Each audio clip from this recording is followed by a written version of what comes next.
てめえ正真正銘の史上最低な男だぜ。てめえのつけば金では払 Hey, be a squid and subscribe to my mediocrity.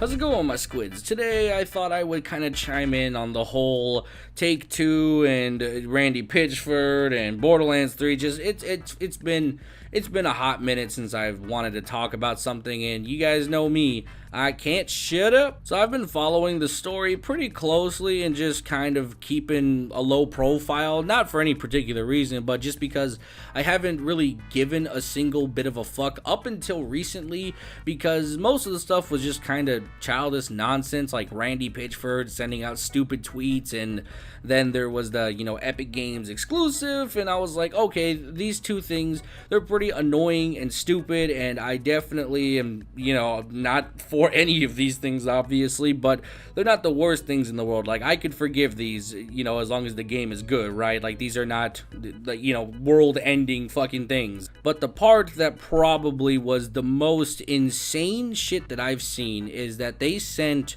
people to Submodel's house and scared the shit out of him. Not only that, they had his channel deleted. And all of that was just because they assumed he was doing something illegal, which, if that were even remotely true, charges should have been filed. There should have been some kind of case built up. There should have been a warning, some kind of subpoena. I don't fucking know. Just some form of professionalism, not hiring some randos off of whatever and just sending them to some guy's house. That's just literally the most weird thing you can do. I don't think you thought this situation through, because we live in a time where shit is scary. Shit is fucking scary. You can't go to Walmart without having some kind of anxiety.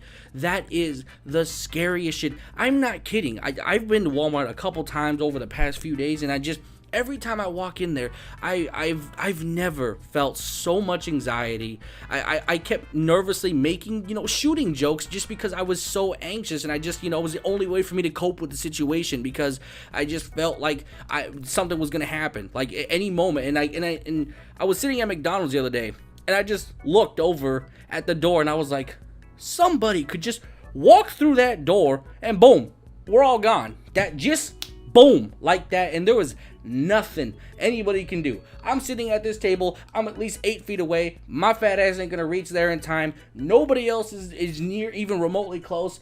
That's just the reality. And then you have the audacity to send people to someone's house knowing that we don't live in a time of safety anymore, that we don't live in some kind of utopia where people aren't dying on a regular basis. No matter how you look at it, this is the most egregious thing you could have done.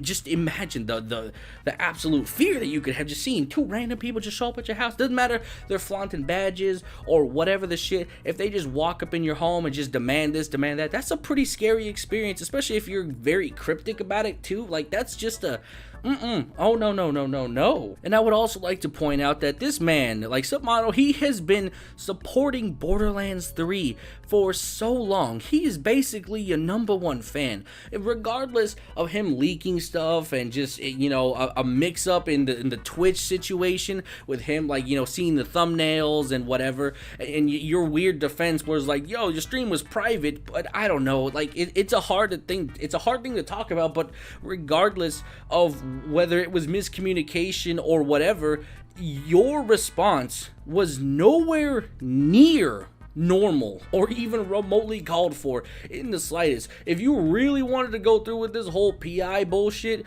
you could have sent a notice, you could have talked to him about it, and that's what it was. But instead you chose to you're the fucking brainless dude that just wants to muscle everyone down. You have no strategy of things whatsoever. You just wanted to muscle him down, and boom, now his channel's gone, and I don't understand your logic. He was literally hyping your game up from day one, and all of a sudden you just cast him aside as if he was nothing over miscommunication and a mix-up. If anything else, you could have gave him a warning and he wouldn't have done that again probably. Instead, you just take the extreme route and do something that probably nobody would ever think to do because, I don't know, maybe it's uncalled for? And if we move past all that craziness, then we have the weird situation with the voice actor that's talking about use the right pronouns for robots, because, you know, I totally give a fuck about these robots and their gender, because that's the type of guy that I am. I don't even give a fuck about real humans and their fucking pronouns. I call you whatever I want, bitch,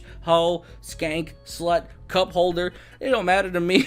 You're whatever I feel like calling you. I have this strange habit of just not conforming. Like, if you want me to do something, I just want to do the opposite. Like, that's just what it is. Like, the more you want it, the less I want to do it. So, I mean, just don't demand shit from me. If you want the mutual respect and you just give me that and then I give it back, that's where it's at. But don't demand something from me. That's just weird. Anyway, back to the story here. So, I had seen this story, I think yesterday, actually, which is what prompted me, because I was already ready to talk about the submodel situation, but then I saw the addition of the pronouns thing with the shitty voice actor, and like I said, who cares? Why is this the main focal point for Borderlands 3? It's shitty PR all day, every day, for whatever reason. In 2019, we are talking about robot genders in a video game. We're not talking about the environment that the world is gonna have. We're not gonna talk about the story, the type of weapons, the gameplay, how it feels, just so on and so forth. We're talking about robots and genders. I just don't understand how the fuck we got here. It's like the Timon and Pumbaa situation where everybody was trying to speculate, yo, are these two gay? Gee, I don't know, maybe, but who cares? Why? The fucking animals, and on top of that, they're two different species. Who cares? It wasn't even the main point of the movie. Like, why is that your concern? Why do you want to turn everything it feels like a selfish thing. Like, you just want to own everything as gay, or you want everything to be a specific gender. Like, it just, I hate it so much because all I hear is I want this, I want that, and it's not about the person, it's not about anything, it's just about what you want, and it bothers the shit out of me. I don't personally care if the robots are he, him, it, them, they. I don't care. That is not important to me. You know why? Because fucking Borderlands 3 has nothing to do with any of that. It is a completely different situation, has nothing to do with it. If Borderlands 3's story is centered around robots and genders, fuck it, I'm not buying the game because of that reason. Now, everything else, I can forgive all of that, but if that's the story, I'm out. I just don't understand why we're looking at all these garbage ass fucking things that make no sense. We should be worried about, you know, just like, can we go back to the days when everybody would just talk about how the graphics looked? Like, can we go back to those days? I really thought those were corny ass days, but in 2019, man, those days looked really fucking good. That was like the golden age of gaming, where everybody was just talking about the graphics and how good the graphics are gonna be. And now nobody mentions it because it's cringy as fuck. But you know what's more cringy? Wondering if fucking robots have a penis or a vagina, or if they even genderizes anything. I mean, realistically, I don't know what I want to do, because part of me is just like, I want to boycott the shit out of this game just to spite Randy Pitchford and, you know, Take-Two, but at the same time, I don't want to, you know, let the devs down that kind of worked hard, not even kind of, that did work hard on this game, that played no interest whatsoever, or even any kind of play in the tweets, in the garbage. Like their whole thing was just to build a game. Like, they were to build this game, make it a wonderful sequel, and that's it. That was their whole goal, as far as I know anyway. I have high hopes for developers, because I assume they're not all brain dead idiots that just are fucking tweeting dumb shit because they have nothing better to do. Like, Randy Pitchford is like the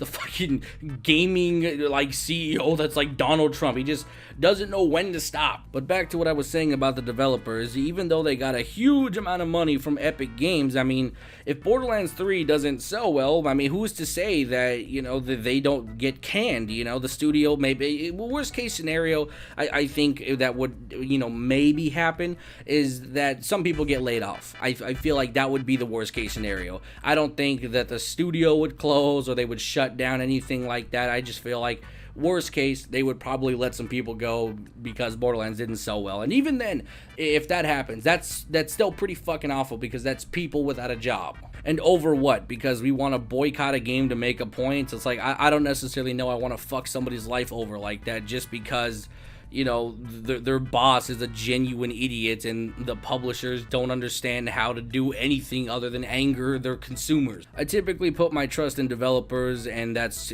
kind of just where I leave it at. Anything that's kind of running like the community management team or PR, unless I'm seeing some, you know, genuine, I guess, glow that gives me some kind of comfort, I typically don't trust it. There's very few game studios that you know, nowadays, mainly indie studios, that catch my eyes, because it seems like they're the only ones that are genuinely trying and want to appease the fan base, and then everybody that's at the top just kind of throws it out the window. They're like, we've made it already, we can just, you know, fuck everybody. It's just, I don't know, it feels weird. It's amazing how, you know, smaller games like Outward and, you know, this new up-and-coming game, Warlander, and also Project Stamina, which is kind of taking over the gigantic project that was, you know, kind of got shut down, but they're trying to revive it through another game. You know, these studios all appealed to me because of the team that they had running it. It's a small team, and they have such great chemistry in the way they present themselves in streams and videos. I put more faith in them than AAA studios, and that's just really fucking odd, because AAA studios should be able to maintain that kind of genuineness as well as have the budget to bring a good game along with that good vibe. But instead, it's just a mediocre game with an absolutely terrible vibe. Anyway, I'm just rambling at this fucking point. I just needed to get some stuff off my chest and just kind of speak out, because man, that shit was itching. But anyway, that's it for today's video. Hopefully you guys are now informed on the situation. I will talk to you guys tomorrow. Bye bye.